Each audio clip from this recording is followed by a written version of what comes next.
et Napoléon Bonaparte. Là, il n'y a pas de souci. Par contre, aux Antilles, il y a des personnages qui ont existé et dont on ne parle pas. Louis Delgrès, qui a été très actif dans le combat de l'abolition de l'esclavage. On n'en parle pas, personne ne le connaît.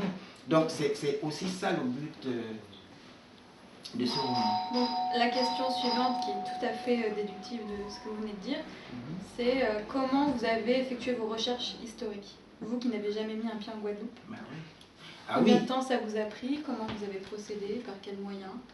C'est-à-dire qu'aujourd'hui, pour écrire un livre sur le monde étant ce qu'il est devenu, pour écrire un livre sur la France, sur la Chine, je ne pense pas qu'un écrivain ait vraiment besoin de s'y trouver.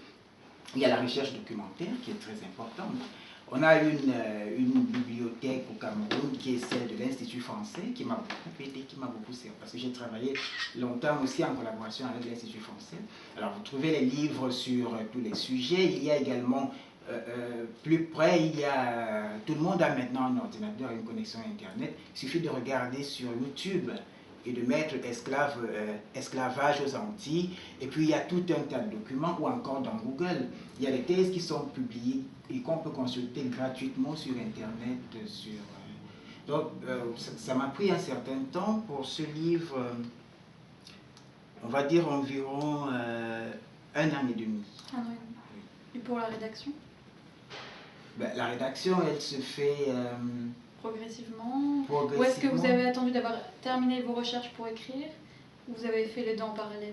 Alors, j'ai d'abord fait les recherches avant d'écrire, mais il a fallu approfondir les recherches au fur et à mesure. C'est-à-dire qu'après avoir écrit, je me suis dit à certains moments, là, c'est pas assez.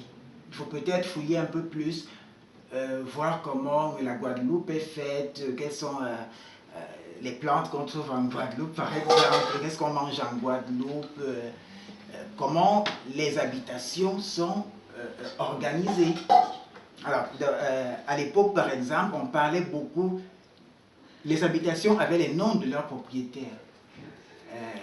Habitation Deauville, habitation Poutrizelle, habitation Intel, et ça c'était passionnant, c'était important à découvrir aussi.